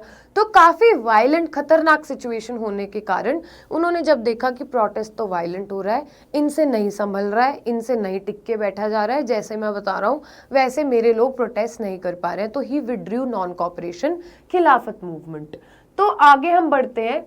नॉन कॉपरेशन खिलाफत मूवमेंट एनसीएम विड्रॉ करके फिर गांधी जी ने नेक्स्ट स्ट्रैटेजी क्या अपनाई, ये देखते हैं क्या हो रहा था पीछे, बैकग्राउंड में क्या चल रहा था। विड्रू की उन्होंने नॉन कॉपरेशन मूवमेंट, उन्होंने बोला कि सत्याग्रह की ट्रेनिंग होनी चाहिए। फिर काउंसिल इलेक्शन पे भी जो बहस चल रही थी कि यार, कुछ कह रहे थे कांग्रेस में कि हमें पार्टिसिपेट नहीं करना चाहिए, ये गलत लोग हैं, इनके सिस्टम का हिस्सा बिल्कुल नहीं बनेंगे। कुछ कह रहे थे कि यार, इनका जो प्रोसेस है काउंसिल इलेक्शंस का, उसमें पार्टिसिपेट करते हैं ना, देखते हैं ना डिसीजन मेकिंग, अंदर घुस के मारेंगे, मतलब इस दलदल में हमें घुसना पड़ेगा, इनकी खामियां बाहर लेके आएंगे, इनको कॉल आउट करेंगे और बोलेंगे कि ये तुम गलत कर रहे हो, and that is how we are going to tackle this situation.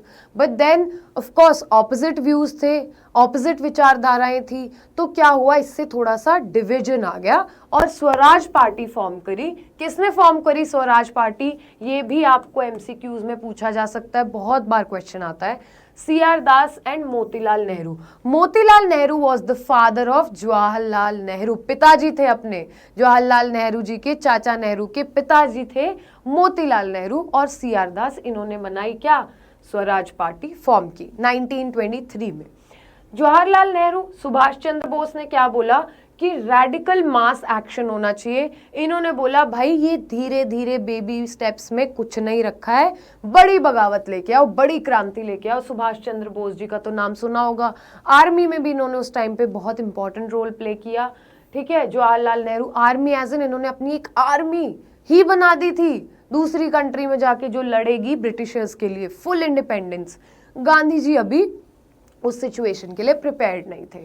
ठीक है, गांधी जी बोलते थे slow and steady wins the race, कि भाई मैं कछुए की तरह चलूंगा, स्ट्रैटेजी से चलूंगा, बहुत शांत रह के चलूंगा, पर इनको भगा के छोड़ूंगा यहाँ से। तो 1927 में क्या हुआ, इन्होंने एक कमीशन लेके आए।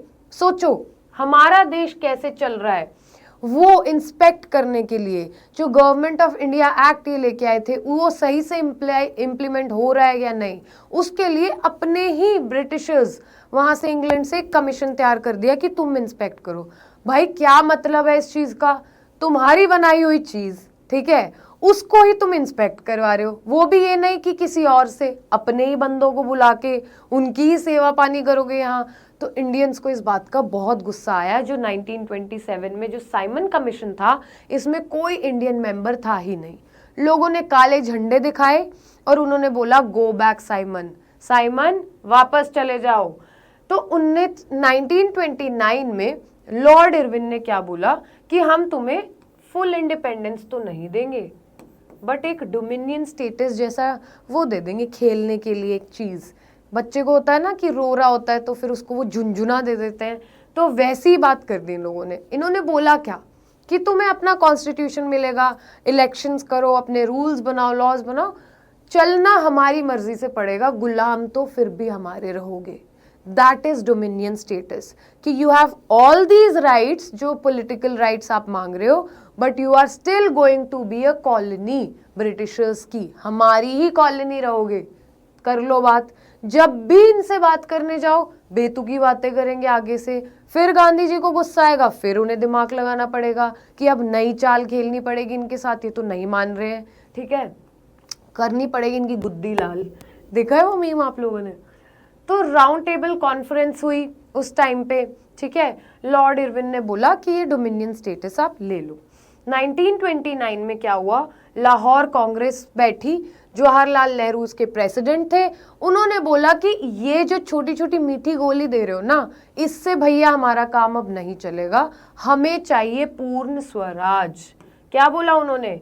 हमें इंडिपेंडेंस चाहिए। जवाहरलाल नेहरू और सुभाष चंद्र बोस क्या चाह रहे थे? यहाँ पे फुल इंडिपेंडेंस चाह रहे थे, पूरी आज़ादी। ये नहीं मम्मी बोले 11 बजे कर्फ्यू टाइम है, जा तो लेट नाइट पर 11 आ जियो, नहीं, पूरी बगावत करने की कोशिश। मैं तो आऊँगा जी सुबह 4 बजे। मम्मी क्या करती है? नहीं तो नहीं, पर वो सही के लिए बोलती है। ये क्या करते थे? हमारे ही उस पे बंदिशें लगा रहे हैं। मतलब सोचो, अपनी मम्मी की तो बात मान ले कोई, अब पड़ोस की आंटी आके बोलने लगे कि तू 9 बजे के बाद घर से बाहर मत दिखियो, आप बोलोगे तू कौन बे? मतलब ऑफ कोर्स नहीं, तू से नहीं बोलोगे, बट आप कौन होते हो मुझे ये बोलने वाले, राइट? तो यही बात थी कि हमारा घर, हमें ही डोमिनियन स्टेटस दे रहे हो, अब नहीं चले ये शैतानी, हमें पूर्ण स्वराज चाहिए।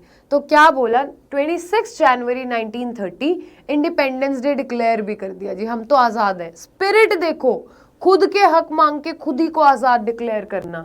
और बोला कि limited response Gandhi ji, limited response Gandhi linked freedom to everyday issues for mobilisation. अब ये पूर्ण स्वराज लोग इतने जल्दी प्रिपेयर्ड थे नहीं, तो बहुत लिमिटेड रिस्पॉन्स आया। तो गांधी जी ने बोला कि डेली एक्टिविटीज से लेके आते हैं बगावत हम, लोग ना थोड़ा रिलेट नहीं कर पा रहे, रिलेटेबिलिटी फैक्टर लाओ।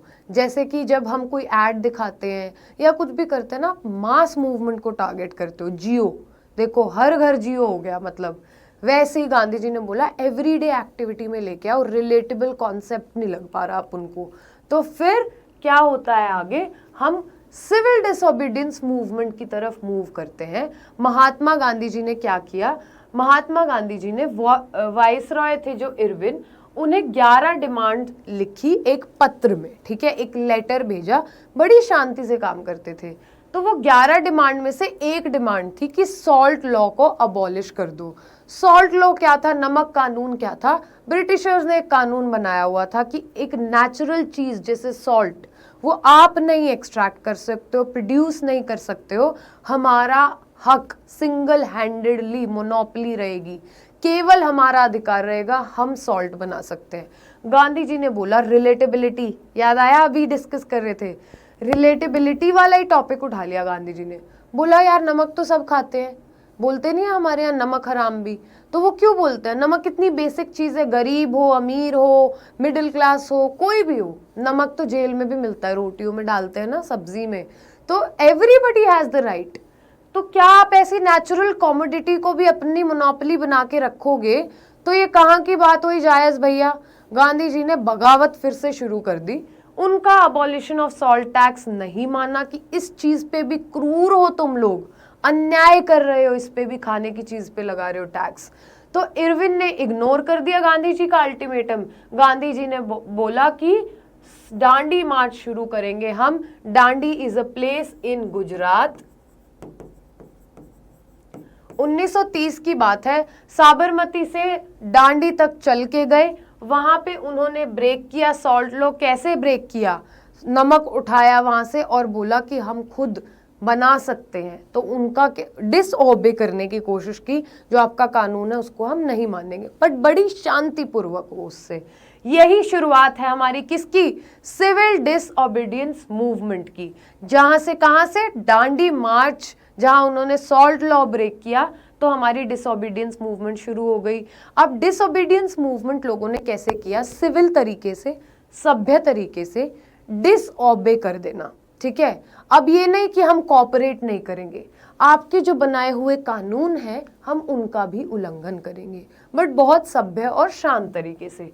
तो इसीलिए सीडीएम डिफरेंट है नॉन कॉपरेशन से। लोगों ने कॉलोनियल लॉज तोड़े, बॉयकॉट किया फॉरेन गुड्स को, धरना धर दिया शराब के ठेकों के बाहर और बोला टैक्स भी हम नहीं देंगे। ब्रिटिश गवर्नमेंट ने वही हथियार मास लेवल पे अरेस्ट कर लिया, भर दिया लोगों को जेल में, स्पेशली शोलापुर, पेशावर जैसी जगहों पे। तो गांधी जी ने क्या किया, गांधी जी ने सस्पेंड की मूवमेंट। कब? जब अंग्रेज सरकार को घुटने टेकने पड़े। उन्होंने गांधी इरविन पैक्ट 5 मार्च 1931 को आया ये, और उसने क्या किया, वो पैक्ट साइन किया और फिर अग्री किया कि मैं second round table conference attend कर लूंगा। Second round table conference attend करने का वादा किया। उन्होंने बोला कि देखो एक शर्त मान लो, अब हमारा गांधी इरविन का पैक्ट हो गया। पहले लॉर्ड इरविन ने हमारी डिमांड्स नहीं मानी, वाइसरॉय इरविन ने, उन्होंने फिर ये बगावत की, फिर मान ली, यही हरकतें थी उनकी। बड़े ढीठ किस्म के लोग थे, पता है सच्ची। गांधी इरविन पैक्ट हुआ, उन्होंने बोला ठीक है मैं तुम्हारी बात मान लूंगा, मैं तुम्हारी कॉन्फ्रेंस में बैठ जाऊंगा, उसके बदले मेरे को अपने पॉलिटिकल प्रिजनर्स की रिहाई चाहिए। जो बंदे तुमने जेल में भरे हैं ना, निकालो उनको बाहर। तो जो लंदन टॉक्स थी 1931 में, ये भी फेल हो गई। गांधी जी वापस आए, उन्होंने क्या किया, उन्होंने देखा कि ये तो और अत्याचार बढ़ा रहे हैं और कांग्रेस को इलीगल ही डिक्लेयर कर दिया है। गांधी जी लंदन क्या गए, पीछे से हमारे घर में रह के हमारी इतनी बड़ी ऑर्गेनाइजेशन को बोला कि ये तो इलीगल है कांग्रेस पार्टी। तो उन्होंने रीलॉन्च की मूवमेंट, पर बाय 1934 सिविल डिसोबीडियंस मूवमेंट भी, क्योंकि क्या होता है एक बार लोगों का जोश हाई होता है, चलती है मूवमेंट, बट वो उतने ही पेस पे, उतने ही बड़े लेवल पे, उतने ही उत्साह और जोश के साथ कंटिन्यू नहीं रह पाती है, क्योंकि फिर जोश ठंडा पड़ता रहता है, लोग अपनी रोजमर्रा के जीवन में इन्वॉल्व हो जाते हैं। तो 1934 मोमेंटम लूज हो गया। स्टार्ट कब हुई थी सीडीएम, फटाफट रिवाइज करो, 1930 जब उन्होंने सॉल्ट लॉ ब्रेक किया था। बीच में उन्होंने सस्पेंड भी की थी मूवमेंट कि ठीक है मैं सेकेंड राउंड टेबल कॉन्फ्रेंस में जाके देखता हूँ क्या बातचीत कर रहे हैं लोग। नहीं समझ आई बातचीत, आके देखा फिर से वही हरकतें, फिर से मूवमेंट स्टार्ट की गांधी जी ने। 1934 में लगा कि ये भी ठंडी पड़ गई है। इतना समझ आता है सबको, आ रहा है साथ के साथ? फटाफट कमेंट सेक्शन में बताओ, give me a thumbs up on this video अगर आपको साथ में समझ आ रहा है तो, ठीक है। अब लोगों ने पार्टिसिपेट किया, थोड़ा सा ये समझते हैं कि लोगों ने कैसे देखा सिविल डिसोबीडियंस मूवमेंट को। डिफरेंट कैटेगरी के लोगों ने, मैंने बहुत ही सुंदर सी टेबल आप लोगों के लिए बना दी है, आपको सीधा सीधा समझ आएगा कि कौन कौन लोग थे जो पार्टिसिपेट कर रहे थे। सबसे पहले थे हमारे रिच पेजेंट्स, फिर पुअर पेजेंट्स, और बिजनेस क्लास भी थी यहाँ पे, इंडस्ट्रियल वर्कर भी थे, और फिर विमेन भी थे, ठीक है।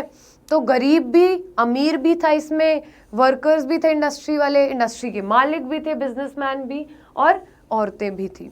तो कैसे कैसे पार्टिसिपेट किया, जो रिच पेजेंट्स थे जैसे पट्टीदार हुए गुजरात के, या जाट हो गए यूपी के, ठीक है, जाटा का छोरा, वो गाना भी सुना होगा आपने। तो इन्होंने क्या किया, सिविल डिसोबीडियंस मूवमेंट को ज्वाइन किया। इनका पर्पस क्या था ज्वाइन करने का, हर किसी का अपना इंटरेस्ट था, उसको गांधी जी केटर करते थे, और फिर हम क्या करते थे, मूवमेंट में पार्टिसिपेट करवा लेते थे। यही देखना पैटर्न रहेगा हर मूवमेंट का, कि जैसे कोई किसी के साथ अन्याय हो रहा है, गांधी जी उसकी सुनवाई करेंगे, उसके साथ पार्टिसिपेट करेंगे, वो जुड़ जाएगा। फिर देखेंगे कौन सी कम्युनिटी है, उसके साथ क्या गलत हो रहा है, उसके लिए सुनवाई करेंगे। ऐसे ही लोग जुड़ते गए और बगावत बहुत बड़ी बनती गई।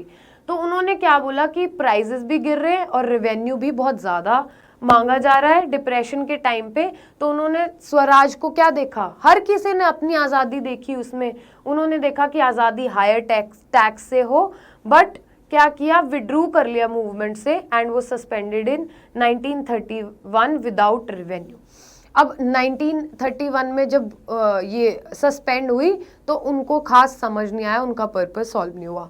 अगले पे मूव करते हैं। पुअर पेजेंट्स ने कैसे देखा, उन्होंने, वो ज़्यादातर स्मॉल टेनेंट्स थे बेचारे, छोटे खेती बाड़ी करने वाले लोग, तो वो रेंट देना पड़ता था उनको। और फिर क्या था, उन्होंने बोला कि जो अनपेड रेंट है भैया ये तो माफ़ कर दो। सोचो कितनी गरीब मारी करते थे ये लोग। उसके बाद क्या हुआ, कांग्रेस को लगा कि भाई ये तो लैंडलॉर्ड्स चले जाएंगे इसमें से। तो उन्होंने क्या अवॉइड किया कि हम अगर लैंडलॉर्ड्स हमारी मूवमेंट से हट गए, अगर हमने इस कॉज को सपोर्ट किया, तो उन्होंने नो रेंट कैंपेन को ज़्यादा साथ नहीं दिया उसका। तो क्या हुआ, इनके साथ भी रिलेशंस खास जमे नहीं। यहाँ पे भी क्या हुआ कि उनको वो रेवेन्यू उनका वैसा मिला नहीं। तो आगे देखते हैं और क्या चल रहा था। बिजनेस क्लासेस थी जैसे जीडी बिरला या पुरुषोत्तम दास ठाकुर दास, इन्होंने क्या मूवमेंट क्यों सपोर्ट किया कि इन्हें कॉलोनियल ट्रेड रिस्ट्रिक्शन से, वही बनिया मेंटालिटी कि भाई हमारा तो बिजनेस में फ़ायदा होना चाहिए, अपनी ये रिस्ट्रिक्शंस हटाओ। But after the round table conference fail हुई, उन्होंने भी सपोर्ट हटा दी क्योंकि उन्हें लगा कि यार ये तो ट्रेड डिस्ट्रप्शन होगी और वही ये सोशलिज्म का वो करेंगे कि भाई सबके लिए वो करो, कैपिटलिज्म को सपोर्ट नहीं करेंगे। तो इन्होंने भी देखा कि बात नहीं बन पा रही है। नेक्स्ट मूव करते हैं, पैटर्न चलेगा बच्चों, देखना यहाँ पे। इंडस्ट्रियल वर्कर्स ने सोचा कि ये काफ़ी लिमिटेड थे वैसे, नागपुर, छोटा नागपुर में स्ट्राइक्स ज्वाइन की, बॉयकॉट किया, ये सब चीज़ें वो कर रहे थे। बट क्या हुआ, यहाँ पे भी कांग्रेस ने, इन्होंने सपोर्ट नहीं किया इन्हें। उनको लग रहा था बड़े बिजनेसमैन नाराज हो जाएंगे यहाँ पे, तो ये भी फेलियर का कारण बन गई। Women participated in large numbers, marches join की, नमक का कानून भी तोड़ा, धरने भी किए। उन्हें अपनी ये बहुत ही सेक्रेड पवित्र ड्यूटी लग रही थी, वही भारतीय नारी सब पे भारी होना चाह रही थी। तो उन्होंने क्या किया कि उनका सिंबॉलिक था रोल, क्योंकि कांग्रेस ने ज़्यादा पोजीशंस ऑफ अथॉरिटी औरतों को नहीं दी थी। कहीं ना कहीं यहाँ भी मर्दों का बहुत ज़्यादा बोलबाला था, वो लीड कर रहे थे प्रोटेस्ट को, तो इनका नाम मात्र का ही रोल था यहाँ पे। तो ये सारे category of people, rich pageants से लेके पुअर पेजेंट्स, फिर बिजनेस क्लास हमारी आई, इंडस्ट्रियल वर्कर और विमेन, हमने देखा कि कैसे ही अपना अपना सेल्फ इंडिपेंडेंस, सेल्फ रूल का कॉन्सेप्ट ढूंढ रहे थे स्वराज में। बट सबको थोड़ी थोड़ी डिसअपॉइंटमेंट हो रही थी, लास्ट तक कह रहे थे कि नहीं भैया मज़ा नहीं आया, ठीक है। तो आगे चलते हैं, हम लिमिटेशंस डिस्कस करते हैं। और लिमिटेशंस क्या थी यहाँ पे। अब क्या था बच्चों, देखो ये सब तो ठीक है जो चल रहा था, बट मेजरली इसको क्या देखा जा रहा था, जो कास्टिस्ट उससे एंगल से देखें कि यार हिंदूज का बहुत बड़ा इसमें महत्व है, उनको बहुत इंपॉर्टेंस मिल रही है। तो कुछ अनटचेबल्स जो जिनको बोलते थे या दलित्स बोलते थे, वो बहुत अपने आप को दूर महसूस कर रहे थे, जुड़ा हुआ महसूस नहीं कर रहे थे।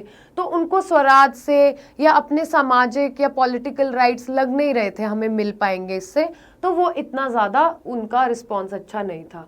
गांधी जी ने उन्हें एक वर्ड टर्म दी, हरिजन्स, मतलब भगवान के बच्चे, हरि के जन। उनको टेम्पल एंट्री या फिर सत्याग्रह में इन्वॉल्व कराया। गांधी जी तो ऑफ कोर्स यही करते थे कि सबको इंक्लूड कराना, उनके साथ मिलके इवन टॉयलेट्स क्लीन करना। फिर क्या हुआ, उनसे पॉलिटिकल एम्पावरमेंट मिली। और क्या हुआ, कांग्रेस से इतना वो नहीं था फिर भी जुड़ा। दलित लीडर्स ने पॉलिटिकल रिप्रेजेंटेशन पे फोकस किया कि भाई ये सब तो ठीक है आप जो कर रहे हो, जब तक कानूनी तौर पे हमें राइट नहीं मिलेंगे, पॉलिटिकल राइट्स नहीं मिलेंगे, कैसे मान लें कि हमारा इक्वल रिप्रेजेंटेशन है। तो डॉक्टर बी आर अम्बेडकर का बहुत बड़ा रोल है इसमें, डिप्रेस क्लासेस एसोसिएशन बनाना या फिर सेपरेट इलेक्टोरेट्स डिमांड करना उनके लिए, ठीक है। तो क्या गांधी जी से बड़ा क्लैश हो जाता था अम्बेडकर जी का, ये एक बहुत फेमस डिबेट भी रही है, गांधी वर्सेस अम्बेडकर। तो सेकेंड राउंड टेबल कॉन्फ्रेंस में इन्होंने रिजॉल्व किया, किसके तहत, पूना पैक्ट में गांधी जी ने मान लिया कि रिजर्व कर देंगे जॉइंट इलेक्टोरेट में सीट्स आपके लिए कुछ कास्ट के बेसिस पे। तो ये समझौता हो गया जहाँ पे ये टकराव हो रहा था गांधी जी के साथ। उसके बाद मुस्लिम्स का देखा जाए तो उन्होंने क्या बोला कि नॉन कॉपरेशन खिलाफत मूवमेंट पे दो तरह के विचार थे लोगों के, याद है कांग्रेस वाले, कुछ कह रहे थे कि मूवमेंट होनी चाहिए, कुछ कह रहे थे नहीं होनी चाहिए। तो काफ़ी ट्रस्ट इश्यूज हो गए मुस्लिम्स को, तो वो कांग्रेस से तो थोड़ा दूर ही रहते थे। हिंदू मुस्लिम कम्युनल राइट्स हुए, फेल्ड अलायंस अटेम्प्ट्स हुई रिप्रेजेंटेशन पे भी, तो काफ़ी टकराव का माहौल था। तो वो भी सीडीएम से काफ़ी दूर ही रहे क्योंकि उन्हें भी हिंदू मेजॉरिटी डोमिनेशन लगता था यहाँ पे। अब हिंदू महासभा ने अपोज कर दिया सीधा सीधा कि हम तो करेंगे ही नहीं कॉम्प्रोमाइज जी मुस्लिम लीग के साथ, बिल्कुल भी। ब्लॉक किया जिन्ना का प्रपोजल कि प्रोपोर्शनल रिप्रेजेंटेशन और रिजर्व्ड सीट्स मिलनी चाहिए। देखो, दो तरह से लोग मांग रहे थे, कास्ट के बेसिस पे, फिर रिलीजन के बेसिस पे। तो क्या हुआ, इसमें और मिसट्रस्ट बढ़ता गया। उनके साथ तो गांधी जी ने समझौता कर लिया पूना पैक्ट के थ्रू, यहाँ पे नहीं हो पा रहा था हमारा कोई समझौता। तो ये लिमिटेशंस थी हमारी, किसकी, सीडीएम की, सिविल डिसोबीडियंस मूवमेंट की, कि कैसे बहुत सारे लोग जुड़े भी, सक्सेसफुल नहीं हो पाए। उन्होंने कैसे देखा सेल्फ रूल को, स्वराज के लिए विमेन का क्या आइडिया था, रिच पेजेंट्स के लिए क्या महत्व रखती थी वो चीज। ऐसे करते करते क्या हुआ, थक गए हम, सच में थक गए थे लोग वहां पे, मैं भी थक गई। But people were very tired, उनको कोई एक सही रास्ता नहीं मिल पा रहा था, बहुत मतभेद था, मतलब सबका अपना ही कुछ चल रहा है, ठीक है, मतलब माई वे और हाईवे, सब कह रहे हैं मेरा ये मान लो, कोई कह रहा है मेरा ये मान लो, पर कितनों की बात मानी जाए, डिफरेंट कैटेगरी ऑफ पीपल थे। तो आगे अब हम बात करते हैं किसकी, ये तो सीडीएम हमारा, कि भाई ठंडा पड़ गया हमारी मोमेंटम, इस पूरी मूवमेंट को हमने देखा।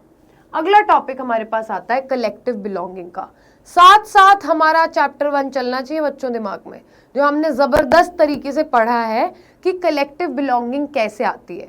कलेक्टिव बिलोंगिंग आ सकती है कि संगीत से लोगों को, या फिर लोगों को आ सकती है झंडे से आ सकती है कलेक्टिव बिलोंगिंग, या किस चीज़ से और आ सकती है कलेक्टिव बिलोंगिंग लोगों के मन में। कोई वो देखेंगे पोर्ट्रेट भारत माता का, तो ऐसी इमेजेस, सिंबल्स, म्यूजिक, कहानी, किस्से, इनके थ्रू बहुत प्राउड फीलिंग लाने की कोशिश कर रहे थे हम अपने कल्चर के टुवर्ड्स।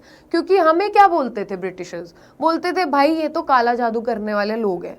सच में that India is a land of snakes and charms, ये इमेज बनाई हुई थी हमारी। तो हमारे लीडर्स ने जिम्मा उठाया कि भाई अपने इतिहास में गर्व महसूस करो, हमारी सभ्यता के अंदर गर्व महसूस करो, आप गर्व महसूस करो कि आप इतनी रिच हिस्ट्री, कल्चर, इतने अच्छे बैकग्राउंड से बिलोंग करते हो। तो उन्होंने लोगों को इकट्ठा लाना स्टार्ट किया कि एक नेशनल आइडेंटिटी बने कि मैं भारतीय हूँ, ठीक है। वो वाली कैसे क्रिएट की गई कि लोग वन नेशन का पार्ट देखें, सब जुड़े, कल्चरल सिंबल्स से जुड़े, visual symbols like Bharat Mata, first in Vande Mataram by Bankim Chandra Chattopadhyay, Bharat Mata का ये सबसे पहला विजुअल। फिर बाद में पेंट किया गया भारत माता का दूसरा पेंटिंग,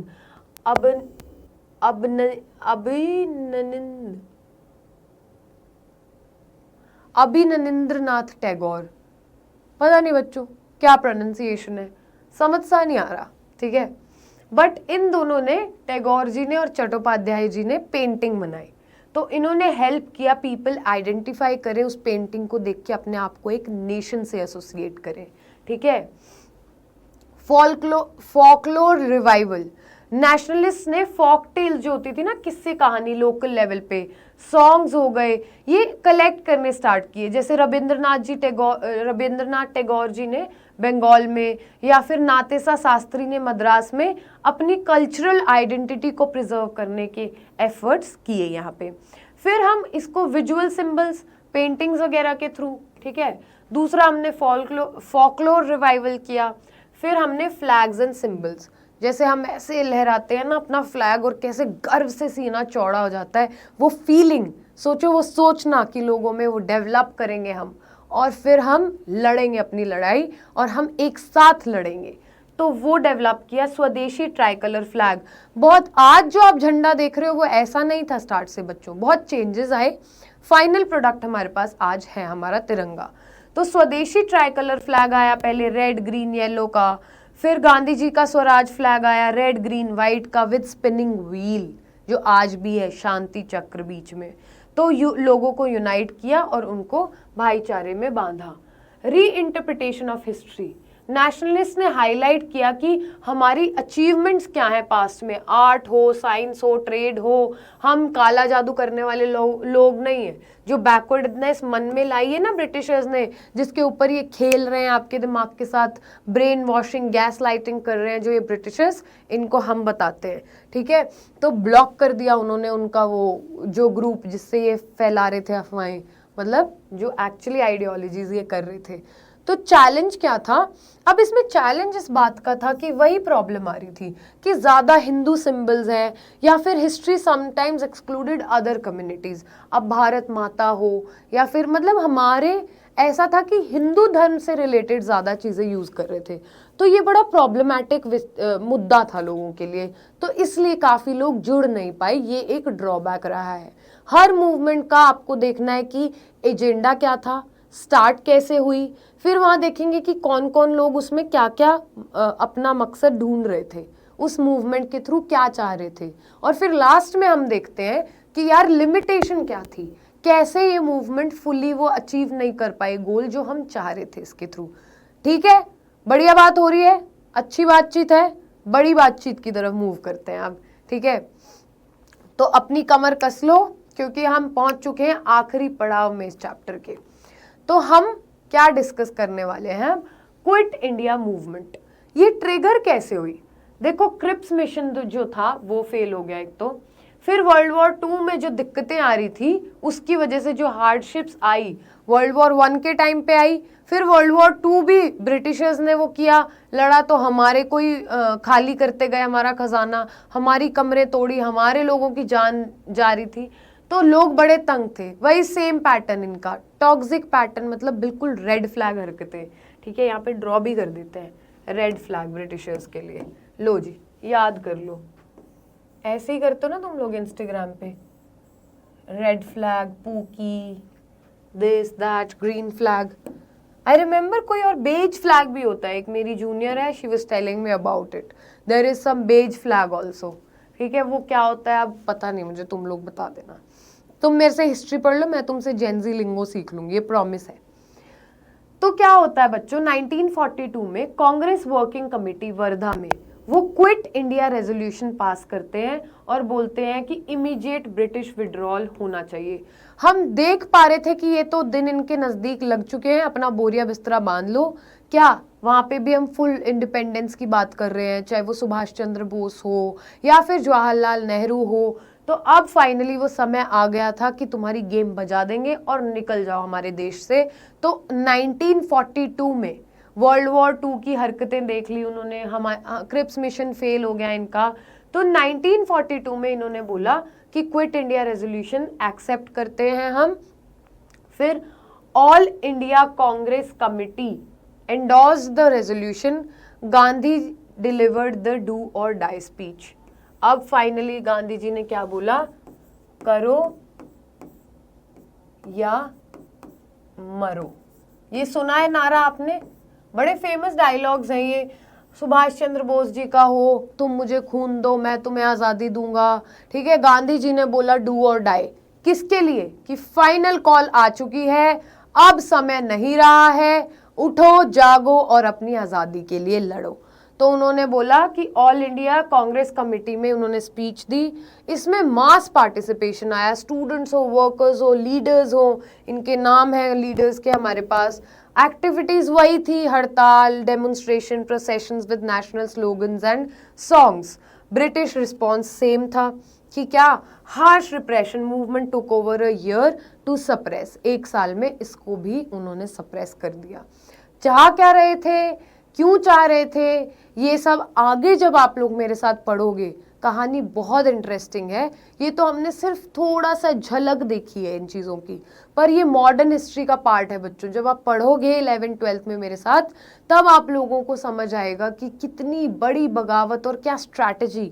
एक चीज़ पे फेल करते थे, हार नहीं मानते थे, अगली मूवमेंट तैयार करते थे और लोगों को पार्टिसिपेट कराते थे। तो करते करते फाइनली वो दिन आया था जब हमने आज़ादी पाई, पर वो स्ट्रगल बहुत बड़ा था। तो ये हमें देखना है। आप लोग जहाँ कंफ्यूज होते हो, ये थोड़ी थोड़ी बातें वही हैं कि किसने पार्टिसिपेट किया, उसका क्या पर्पस था। तो ये जब आपको वो क्लियर होगा ना, इंटेंट क्या था उस बंदे का, यार कोई मेरे पास आ रहा है, फीफा खेलने के लिए आ रहा है मेरे घर पे, आपको पता है कि इस दोस्त के साथ ना मेरी वो वाली वाइब है, किसी के साथ वो वाली वाइब है कि यार गेड़ी मारने जाना है, किसी के साथ वो वाली वाइब है कि यार तू और मैं पढ़ेंगे।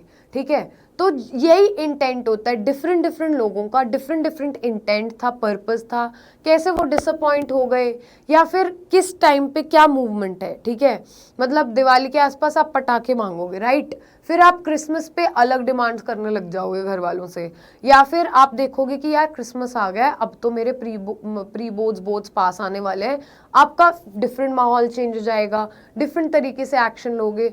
तो सेम पैटर्न अगर आप समझोगे ना कि गांधी जी आए साउथ अफ्रीका से, सत्याग्रह किया, उसके बाद उन्हें लगा कि और बड़ी मूवमेंट की ज़रूरत है, तो उन्होंने नॉन कॉपरेशन स्टार्ट किया, फिर नॉन कॉपरेशन भी फेल हो गया चौरा चौरी के बाद, नॉन कॉपरेशन फेल होने के बाद उन्हें रियलाइज हुआ कि थोड़ा बड़ा वो चाहिए, हम सिविल डिसोबीडियंस मूवमेंट लेके आएंगे कि इनके कानून भी अब नहीं मानेंगे। सॉल्ट जैसी बेसिक चीज़ पे टैक्स लगा रहे हो यार तुम, वो कर दिया, वो ठंडी पड़ गई मूवमेंट। उसके बाद और बड़ी बगावत लाने की कोशिश की गई, ठीक है, और उन्होंने घूमा फिरा, देखा, लोगों से बातचीत करी, राउंड टेबल कॉन्फ्रेंसेस वगैरह सब फेल हो गई। सिविल डिसओबीडियंस मूवमेंट 1934 में ठंडी पड़ गई, ठीक है। उसके बाद लोगों को और ट्रेन करने की ज़रूरत थी, और गांधी जी ने बोला कि अब तो भैया बारी आ चुकी है फिनाले की, अब हम क्या करेंगे, क्विट इंडिया मूवमेंट ही स्टार्ट करेंगे कि भागो अब हमारे देश से, हमें तुमसे फाइनली छुटकारा चाहिए। And it came to a point जहां अंग्रेज सरकार को घुटने टेकने पड़े और हम जीते, और हमने आज़ादी का परचम लहराया और पूरे विश्व के लिए एग्जाम्पल बने हम, क्या विश्व गुरु बनने की तैयारी शुरू की हमने, राइट। आई होप आप लोगों को ये समझ आया हो। एक्टिव रिकॉल मैंने फटाक फटाक कराया आप लोगों को, मैंने आपको बहुत रिलेटेबिलिटी वाले एग्जाम्पल्स भी दिए हैं, यहाँ पे मैंने सारी टेक्निक्स आपको सिखाने की कोशिश की है। तो अगर और कोई डाउट हो तो कमेंट करो, और नहीं तो अगर इसी चैप्टर की आपको रिवीजन करनी है, क्वेश्चंस देखने हैं इंपॉर्टेंट, तो मैं यहाँ पे पिन भी कर दूंगी। मेरी एक प्लेलिस्ट है चैनल पे ही जाके, रिवीजन थ्रू क्वेश्चन सीरीज, उसमें जाओ और इस चैप्टर के क्वेश्चन साथ के साथ कर लो और आपका चैप्टर पूरा पक्का हो जाएगा। And don't forget to what, do spaced repetition. कुछ दिन बाद इसको एक बार फिर से उठा के देख लेना, नहीं तो सफा चट हो जाएगा मेमोरी से। I will see you in the next video, till then do hard work, take care of yourself. मिलते हैं बादशाहों, बाय।